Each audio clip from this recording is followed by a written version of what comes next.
no hacen política, mucho menos política exterior, a través de tweets ni participan en ningún show. En segundo lugar, es que el Gobierno se mantiene vigilante. La situación, como indicaba usted, no ha cambiado y, por tanto, les anuncio que retiramos a nuestra embajadora en Buenos Aires. La embajadora se quedará definitivamente en Madrid. Argentina continuará sin embajadora. Y, finalmente, y para quien lo quiera entender, la colaboración siempre es más poderosa que la confrontación. Y con respecto a su segunda pregunta, analizaremos en detalle qué tipo de visita es la que quiere hacer Javier Milei a España. Desde luego, en su primera visita, el Estado español puso todos los medios necesarios para acogerle con la hospitalidad y con la dignidad que merece el cargo que representa Javier Milei. Muy bien. Presidente Milei, buen día. Antonio Olas que lo saluda. ¿Cómo le va? Buen día, Antonio. ¿Qué tal? ¿Cómo está? Bien, muchas gracias por atendernos. ¿Qué piensa de esto? Le voy a decir, yo creo que es la primera vez en la historia que pasa una cosa así entre Argentina y España. Bueno, lo que está ocurriendo es literalmente un disparate propio de un socialista fatalmente arrogante. Es tan fatalmente arrogante que sobre un problema personal en una frase que no contenía nombres, al verse, digamos, se sintió por aludido, con lo cual el problema es del señor Pedro Sánchez, de sentirse aludido en una frase que no contenía nombres, y a partir de ahí, digamos, hace una escalada diplomática absolutamente sin sentido, cuando en realidad, digamos, como si esto fuera poco, ¿acaso él se cree que es el Estado? Eso es bien totalitario. Bueno, es bien de socialista, ¿sí? O sea, digo, cree que él es el Estado. Entonces, si él cree que alguien habló de una persona de su familia, que justamente su mujer es la que está involucrada en casos de corrupción y que tiene demandas hechas por casos de corrupción y tráfico de influencia, pero hay que explicarle al señor Pedro Sánchez que él no es el Estado, que él no es España, y mucho menos su mujer. Por lo tanto, digamos, primero está, digamos, el dislate en términos diplomáticos, que obviamente esto está manchando la reputación internacional de España.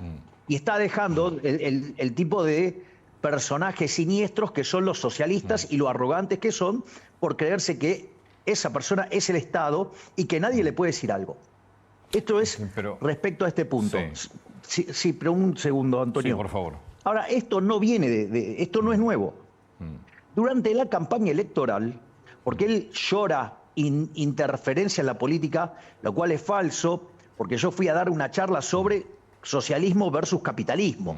Por lo tanto, y dije las cosas que dije toda mi vida sobre el socialismo, porque considero que es un sistema cancerígeno y aberrante.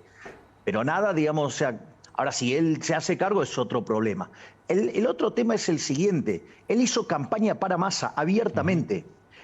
Su segunda, Yolanda Díaz, digamos, utilizaba, por ejemplo, los elementos de la campaña negativa de Massa que armaron los brasileros. Entonces hablaba de la venta de órganos, de la venta de niños, un montón de aberraciones que han pasado 5 meses de gobierno, no se dio ninguna de esas aberraciones con las que el candidato Massa me agredía permanentemente en todo lo que era el debate.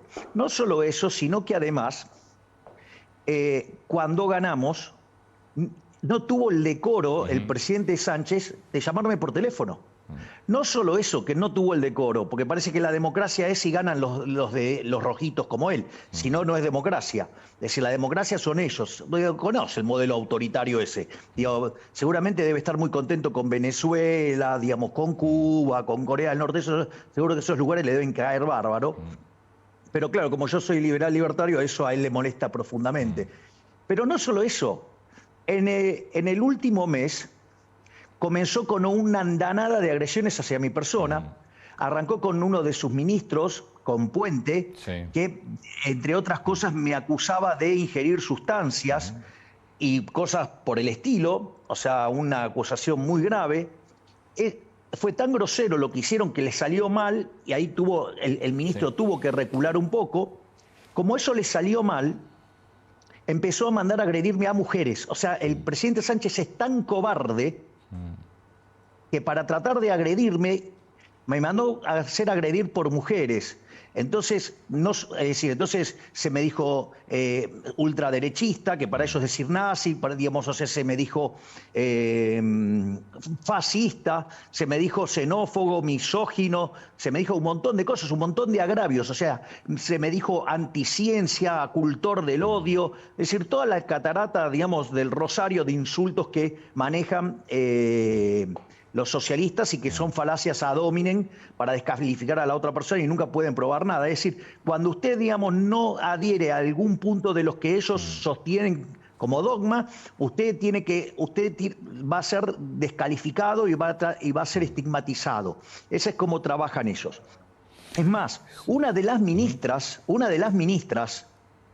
de Sánchez organizó un escrache contra mi persona. ¿A usted le parece que eso es normal?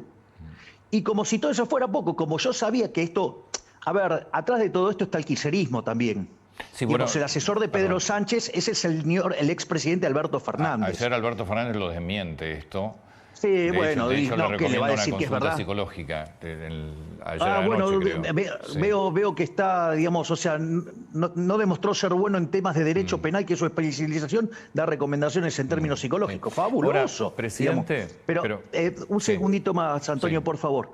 Entonces, como esa metodología no le funcionó, porque no le contesté a ninguna de las mujeres que él mandó cobardemente a agredirme para hacer una acusación de misógino, ¿qué hizo? Salió él directamente a agredir. Y también lo hizo de Zapatero. Entonces, ¿qué quiere decir? Que ellos pueden insultar a todo el mundo, ellos les pueden decir cualquier cosa y yo me tengo que quedar callado. ¿Dónde dejo mi dignidad? ¿Dónde dejo...?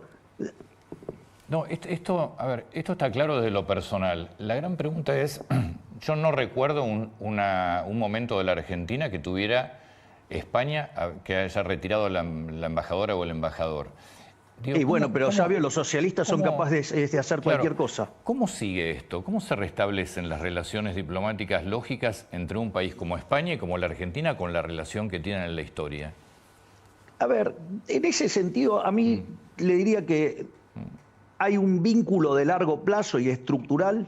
Sí. De hecho, en el propio discurso que yo di en el estadio, una de las cosas que yo señalaba, digo, España, digamos, Argentina tiene la mayor cantidad de migrantes españoles. Exactamente. Las raíces españoles en Argentina, digamos, un delirante no las va a poder cambiar. Entonces, las empresas que tienen inversiones en Argentina, las cantidades de lazos comunes que tenemos, culturales, económicos, de todo tipo, y eso lo determinan los individuos. Por lo tanto, digamos, esos vínculos van a permanecer. Bueno, evidentemente... Y, digamos, y el señor Pedro Sánchez... Bueno, el presidente Pedro Sánchez, que quiere nacionalizar un conflicto que es personal, lo quiere llevar a nivel Estado. Bueno, pero es un disparate. Bueno, digamos, o sea, se convertirá en el hazme reír de todo el mundo por la payasada que está haciendo como consecuencia de un tema de índole personal. Es decir, porque todo el mundo se da cuenta... Sí. A ver, si usted se da cuenta, todos los agravios, las agresiones, todos vinieron de parte de él y de su gobierno, y no desde ahora, sino desde antes de las elecciones. Y todo este conflicto, ¿sí?, está además motivado y alentado domésticamente por el kirchnerismo para generarme problemas internos. Porque una de las características de los socialistas, en especial desde que está esta idea del socialismo del siglo XXI y lo que fue originalmente el Foro de San Pablo y ahora el Grupo Puebla, ellos además, digamos, intentan, digamos, sabotear a gobiernos que no son de su paladar. Sí. Presidente, la Argentina, desde el punto de vista diplomático, imagino que no tomará ninguna medida similar, ¿no? No, para nada. Digamos, para nosotros, digamos, los problemas personales que pueda tener el señor Pedro Sánchez, el complejo de inferioridad que tiene Pedro Sánchez frente a mi persona, digamos, el psicólogo que está recomendando a Alberto Fernández que se lo recomiende a Pedro Sánchez para que madure. Sí. Obviamente no voy a ir a eso. Y que le recomienda también un buen abogado para para Begoña, porque digamos, ya tiene un montón de causas donde está sospechada de Sí. tráfico de influencias. Sí. Sí. Y más allá de que no la haya nombrado, está claro a quién se refería, ahora la nombró, ¿no? No, no, Pero, a ver, sí. vamos a los hechos. Sí. Hechos. Acá lo que importa son los Sí. hechos. Hay interferencia de la política local por parte de Pedro Sánchez y su gente. Hay agresiones permanentes de su gabinete hacia mi persona. Yo doy un discurso donde no doy nombres. Ahora, si él se siente aludido, es porque está sucio, la culpa no es mía. Sí, yo creo que también comprende? le sirve para su campaña de las próximas elecciones de parlamentarios europeos, ¿no? Esto A está ver, claro. él estaba buscando un shock de estas características y el tema es que le salió el tiro por la culata porque está quedando como un ridículo. Sí. O sea, lo que está haciendo a nivel internacional, en términos diplomáticos, es un papelón. Yo entiendo, digamos, que una parte de la prensa local, digamos, que por ejemplo es financiada con los impuestos de la provincia de Buenos Aires e intenta sistemáticamente ensuciar mi imagen, digamos, usen esto para ensuciarme a mí. Pero digo, o sea, España está haciendo un papelón internacional por culpa, digamos, de un delirante que se cree que es el dueño del Estado. O sea, un tipo bien antidemocrático es eso, ¿no? En términos de relaciones, de negocios, económicos, de eso no debería cambiar nada con esta decisión de España. No, pero fíjese lo perverso que es el gobierno de Sánchez. Porque no solo que fueron a apretar a un juez en una de las causas que tiene la mujer, sino que fueron y apretaron a los empresarios. Los apretaron públicamente. Yo todavía estaba en España y cuando vieron la foto, salió una de las ministras, obviamente, manda una mujer, el cobarde. Sí. ¿Para qué? Los apretó públicamente. Y obviamente después, digamos, se vieron forzados a sacar un comunicado, obvio. ¿Qué cree que puede pasar en la Unión Europea? Porque en teoría Sánchez también quiere llevar este tema a la Unión Europea. Que lo lleve a donde quiera, digamos, o sea, va a quedar todavía más ridículo. Todo el mundo entiende la dinámica de los hechos, cómo ocurrieron. Es decir, ¿sabe lo que pasa? Que él puede poner un montón de plata en los medios de comunicación para que repitan sus mentiras. Pero cuando usted tiene que tomar una decisión en serio, no usa los diarios comprados, sobornados por un gobierno. Va a ver que los hechos. Entonces usted lo que va a mirar es los hechos. Sí. Sí. No, le cambio de tema, puede ser. Salimos de España, Por nos favor. metemos en la Argentina. Tema importante también, ley de base, ya se sabe que no va a estar. Ya usted ayer le decía a Jonathan también que por supuesto sin ley no hay pacto. ¿Qué es lo que está dispuesto a negociar el gobierno para sacar la ley? ¿Qué es lo que falta negociar? No, pero, a ver, una cosa es que no den los tiempos, ¿sí? Y como yo planteé como condición del Pacto de Mayo, Sí. que Bases estuviera aprobada, bueno, no vamos hacia el pacto y quizás el pacto se hace en Eso junio está o se claro. hace en julio. O sea, lo que quiero decir es lo siguiente. Nosotros tenemos diseñadas 4.000 reformas estructurales. Entre el DNU y la ley Bases salieron 1.000 reformas. Bueno, nosotros creemos que saldrán las que tendrán que salir y una vez que salen esas, iremos por más reformas estructurales. O sea, la vocación de cambio nuestra no va a cambiar. Entonces, habrá un primer estadio que saldrán las que tengan que salir las cosas y después seguiremos avanzando. O sea, nosotros no vamos a claudicar en hacer de Argentina el país más libre del mundo, Antonio. Entonces, será antes, después, con más colaboración o con menos colaboración por parte de la política, con la política saboteando. Bueno, pero nosotros no vamos a parar en eso. Sí, entendiendo que la ley de bases es fundamental para acelerar el crecimiento, más que nada, para que sea... Exactamente. Mi pregunta entonces, ¿qué es lo que hace falta? O sea, ¿dónde está trabada para que se pueda aprobar? No importa si es el 20 de junio o el 9 de julio. ¿Qué es tema privatización? Ese es un tema que... Sí. A ver, ese es un tema, yo le diría que lo tiene que hablar con el ministro Francos, porque es él quien lleva, digamos, el punteo de la negociación. Pero usted acaba de decir algo muy importante, Antonio. Muy importante. La ley de bases determina un sendero de crecimiento más alto. Pero las cuestiones de crecimiento económico son de largo plazo. En lo que tiene que ver con la coyuntura, entre lo que es el rebote que está teniendo la economía, fíjese que los salarios reales están subiendo, o sea, los salarios le ganan o empatan con la inflación, pero le ganan groseramente a los alimentos, a alimentos y bebidas, o sea, si usted lo toma en esos términos, está, digamos, muy arriba. Si usted se fija, la tasa de inflación está en un sendero claramente descendiente. Piense que en mayorista pasamos de 54 anual, que era en diciembre, que es equivalente a 17.000 anual, dio 3,4, ¿sí? Y si toma los otros indicadores que salieron con el IPM, están abajo de 3. Cuando usted mira la inflación de alimentos, hubo en algunos momentos deflación. Sí. Cuando usted mira la inflación núcleo del IPC, está en torno al 6%. Entonces, y todos los desvíos que usted ve respecto de esos números tienen que ver con recomposiciones de precios que habían sido pisados por el kirchnerismo y que, bueno, digo, si usted va a arreglar el problema, bueno, o sea, va a tener un salto de precio.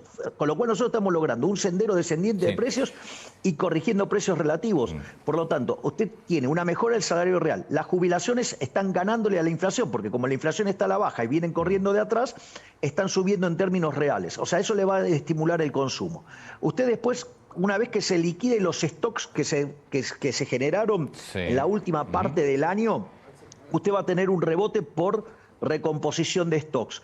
Además, nosotros con el ahorro que estamos generando fiscal, le estamos devolviendo 15 puntos del PBI al sector privado. Entonces, fíjese, nosotros en diciembre discutíamos la hiperinflación y hoy estamos discutiendo créditos a 30 años, créditos hipotecarios a 30 años. Presidente, preguntas concretas. ¿Qué pasa cuando el consumo se empiece a reactivar con los precios? Porque la Argentina es característica de esto. Empieza a haber más consumo, automáticamente suben los precios. ¿Qué van a hacer con eso? No, eso, no, a ver, eso vamos por parte. Usted tiene una dimensión del problema real y un problema de la dimensión monetaria. Es decir, si nosotros terminamos de limpiar los pasivos remunerados, terminamos de calzar los flujos de fondos de las deudas que quedaron en dólares del kirchnerismo y arreglamos el problema de los puts que tiene el Banco Central, sí, correcto, con lo cual no hay más emisión monetaria. En ese contexto, cuando un precio sube, otro tiene que bajar, porque si no, no lo puede sostener presupuestariamente. Es decir, si a usted le sube un precio y quiere consumir lo mismo, va a gastar más ahí, va a tener que gastar menos en otro. Entonces, eso no es un problema. Lo que va a terminar con la inflación es el hecho que nosotros decidimos abortar el crecimiento de la cantidad de dinero. Claro, lo que pasa es que tenemos factores de emisión endógena que tienen que ver con, por ejemplo, los pasivos remunerados. Ahora, nosotros teníamos 10 puntos de déficit fiscal en pasivos remunerados, ahora lo bajamos a 2. Lo que pasa es que no es instantáneo. Además, tenemos que arreglar el problema de los puts. O sea, entonces, hasta que terminemos de arreglar eso, por eso, digamos, si usted se fija, la cantidad de dinero crece un poco, pero crece por esos factores, y lo que nosotros siempre chequeamos es que ese número sea menor que lo que es la compra de dólares, porque eso es la contracara del aumento de la demanda de dinero. Entonces, no forzamos que el ajuste en la demanda sea tan grande y por ende no sea tan recesivo. En las últimas bajas de tasas, creo que se dieron 5 bajas, en las 4 anteriores se bajaba la tasa y el dólar no se movía. En esta última empezó a haber unas demanda, obviamente siempre sobre el dólar blue, no hablamos de los financieros. ¿Les preocupa eso?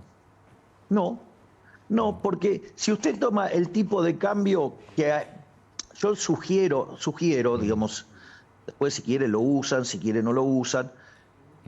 El Banco Central todos los días publica, ¿sí?, un indicador, un tuit donde está digamos, las compras de reservas, la tasa de interés, todo.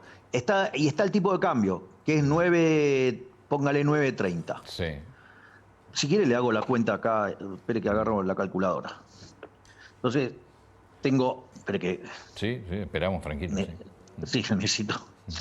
Porque, a ver. Mientras hace el... Entonces tengo 9.30 y tengo de impuestos país 17,5%. O sea que es por 1,175 Bueno, eso le da 1090. O sea, ese es si usted quiere, lo que es para nosotros el tipo de cambio oficial, 1090, 1100 pesos. ¿Cuánto está? Ahora dígame cuánto está el 1180 el blue. es el blue. Creo que 1180. 1180. Sí. Espere. Si no me equivoco. 1180 dividido 1090. O sea, espere. Le da una brecha del 8%. Sí. Claro, está bien, porque está tomando el oficial más el 17%. Está perfecto. 17.5, claro. Sí. Y sí es el tipo de cambio Sí, eso es lo efectivo que hay. Sí, eso es lo que se paga. Claro, entonces, y lo compara contra el paralelo y ahí le da una diferencia. Que, digamos, que es 8% o 5%, digo, o sea, estamos ahí. Difícil que eliminen, ya que lo nombró y lo acabo de calcular, va a ser difícil que eliminen el impuesto país, ¿eh? Está con mucho peso sobre la recaudación. No, bueno, sí, pero es el que tenemos primero en la mira. Nosotros, porque usted fíjese que en la medida que cuando la economía empiece a rebotar, y ya tenemos varios sectores que dan fuertes muestras de mejora, ¿no? Lo que tiene que ver, por ejemplo, con petróleo, gas, el sector, digamos, del campo. Es decir, ahí están también recuperándose muchas empresas. La baja capitalización de la economía implica también hacer inversiones. El aumento del ahorro, digamos, va a financiar un montón de inversión del sector privado, las mejoras en las cuentas del sector externo. O sea, digo, ahí usted va a tener que la demanda le va a estar empujando para recomponer lo que pasó y cuando abramos el cepo, eso se va a acelerar mucho más.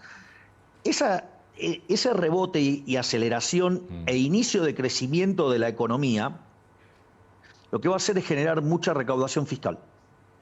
Porque usted tiene que considerar que nosotros hicimos 4 meses seguidos de superávit financiero, y mayo va también a ser superavitario, y fíjese, y eso nos va más que compensar lo que es el número negativo de junio, o sea, nos va a sobrar plata igual, y en ese contexto de caída del PBI, imagínese cuando se recupere. Cuando se recupere, yo tengo dos opciones: aumentar el gasto público o bajar impuestos. ¿Qué cree que voy a hacer yo? Sí, que no va a pasar. No, ¿Qué es lo que no va a pasar? Aumentar el gasto público. Bien, veo que me conoce bien, Antonio. O sea, y el primer impuesto que nosotros tenemos en la mira es el impuesto país. Después de ese tenemos en la mira las retenciones. Y después de ese tenemos los débitos y créditos bancarios.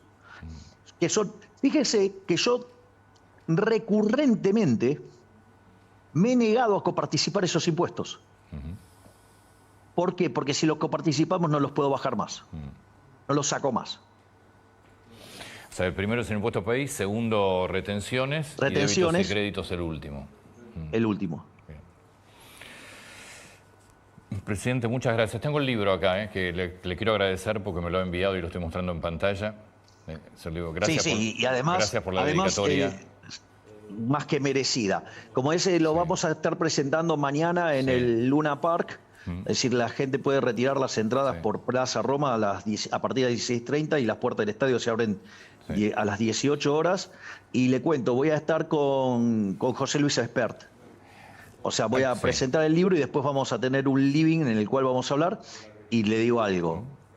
En algunos minutos Adorni va a dar una sorpresa sobre algo extra que voy a hacer. ¿Se puede anticipar? No, nada, no lo va a anticipar tampoco, ¿no? No, lo va a decir. No, le tengo que dejar la primicia a Adorni. Digo, ya que, digamos, mire, Adorni hace un trabajo maravilloso, no solo porque, digamos, se ha tomado el trabajo de estudiarme a mí, de la construcción de la respuesta, sino que además está haciendo un doctorado en paciencia, porque la verdad que algunos personajes son... No es un trabajo envidiable, precisamente, el de Adorni, por lo que demanda en términos de paciencia. Creo que acaba de hablar Alberto Fernández también, hablando de... No sé si le interesa escucharlo, no es muy agradable, pero adelante. La verdad ni me interesa lo que diga. Es alguien, digamos, una mancha oscura en la historia argentina dentro de los presidentes democráticos. No se olvide, digamos, que él es el responsable directo de lo que se hizo en la pandemia. En la pandemia, si Argentina hubiera hecho las cosas como un país mediocre, hubiéramos tenido 30.000 muertos de verdad, no de dibujados en un escritorio para cobrar subsidios. Y no solo eso, digamos, con lo cual los errores y todas las cosas aberrantes que hizo costaron 100.000 vidas humanas por culpa de él y de todo su equipo. Que ojalá en algún momento, digamos, se pueda hacer un juicio por lesa humanidad de ese error enorme que fue el tratamiento de la pandemia. Así es que lo que pueda decir ese hombre, con todo el daño que le causó a los argentinos, me es absolutamente indiferente. ¿Qué piensa de la política en general de la Argentina? Milei, ahora que está hace 5 meses gobernando, que tiene otra relación obviamente con... ¿Qué piensa? Siento que muchos no están a la altura de las circunstancias y que siguen apoyando recetas que conducen al fracaso, pero que les genera éxito en lo personal, algo que no lo podrían obtener ni en el sector privado ni en ninguna parte del mundo, ¿no? Pero para eso estamos, nos metimos acá en este barro para dar la pelea. Déjeme simplemente recordar lo que contaba ayer con Jonathan también, cómo se financia, pues es parte de las cosas que se están diciendo, cómo se financia la presentación del libro, son las regalías suyas. Claro, el tema es el siguiente, hay que pagar el Luna Park, ¿sí? Entonces, ¿cómo pagamos el Luna Park? Como consecuencia de la venta de los libros, a mí me corresponden regalías por cada libro que se vende. Entonces, ¿qué es lo que hice? Yo he transferido esas regalías a una empresa. Entonces, la editorial Planeta, mientras que se van vendiendo los libros, esas regalías se las transfiere a esta empresa. Y una vez que se termina de pagar el costo del Luna Park, ahí, a partir de ese momento, me empiezan de vuelta a girar a mí el dinero. Entonces, al Estado no le cuesta un solo centavo. Ninguna de mis actividades personales les cuesta un centavo. Lo que pasa, ¿sabe cuál es el problema, Antonio? Que el ladrón cree a todo el mundo de su misma condición. Entonces, imagínese, la señora Cristina Fernández de Kirchner se hacía llevar los diarios al Calafate con los aviones de la flota argentina. Digo, entonces no entienden, digamos, que uno puede tener soluciones ingeniosas y divertidas para financiar lo que corresponde a la vida de cada uno, independientemente de su labor pública. Le han cuestionado el viaje a España, diciendo que es un viaje básicamente personal y no oficial por el uso del avión. Bueno, ahí hay varias cuestiones. La primera es, mucha de la gente que hace esta crítica son literalmente liliputienses, digamos en términos de estatura política. Entonces, ellos no están acostumbrados a ver una persona que es uno de los 5 líderes más importantes del mundo, digamos, porque eso, digamos, o sea, lo ha hecho la encuesta de Time, me salen todas las encuestas mundiales, soy el segundo líder mundial, es decir, con lo cual, además, está claro, cada vez que voy yo a un lugar, digamos, es una fiesta. Usted vio lo que pasó el otro día cuando fui a España. El estadio estaba lleno y cuando yo entré, no gritaban cualquier cosa, gritaban libertad. Y de hecho soy reconocido públicamente en el mundo como quien más ha hecho y soy el máximo defensor de la idea de la libertad. Eso, digamos, quedó claro en Davos, quedó claro en el Instituto Milken, lo han dicho, digamos, grandes inversores y por algo, digamos, los más grandes empresarios del mundo se quieren reunir conmigo. Así como ya me reuní 2 veces con Elon Musk, ahora yo voy por ejemplo, a San Francisco y me reúno con todos los gigantes tecnológicos. ¿Por qué? Porque queremos hacer un polo de inteligencia artificial en la Argentina y están todos interesadísimos en eso. Bueno, España tiene muchas empresas muy grandes con fuertes inversiones en la Argentina y por eso me junté con ellos. Lo que yo trato de hacer es que cuando aparecen esas situaciones, porque yo también tengo un rol que es ubicar a Argentina en el mundo, cosa que lo estoy haciendo y que estos liliputienses, digamos, en términos de coeficiente intelectual, no lo entienden. Entonces yo no puedo estar, digamos, o sea, usted, digamos, se va a poner a discutir con una cucaracha, no, avanza y listo, ¿qué va a hacer? No se preocupa por lo que diga, digamos, alguien así. Presidente, muchas gracias. Lo último que le pregunto, y vuelvo al primer tema, porque el pelo es mío, el pelo es mío. No era por ahí. No, lo último que le pregunto, vuelvo al primer tema porque me parece que es muy importante para la Argentina. Desde el lado de nuestro país no va a haber ninguna medida con España en términos diplomáticos, va a seguir todo como hasta ahora. ¿Y usted cree? A ver. En la vida, digamos, yo le digo algo. A ver, la vida usted comete errores. Sí, digo, lo bueno es que cuando comete un error aprenda y no lo cometa más. Sí, o trate de aprender de los errores de los demás, que es menos doloroso. Con lo cual esas cosas pasan. Lo que digo es, si Pedro Sánchez está cometiendo un error mayúsculo,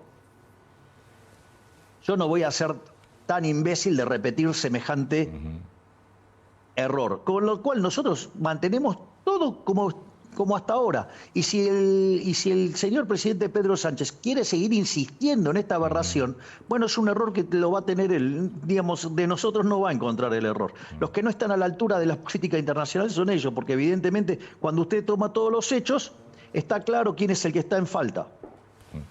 Presidente Milei, muchas gracias. Gracias de nuevo por el libro, gracias por la dedicatoria, realmente la valoro mucho, así que muchísimas gracias. No dije nada que no sienta y piense. Gracias, presidente, muy atento. Abrazo gigante. Gracias, abrazo grande.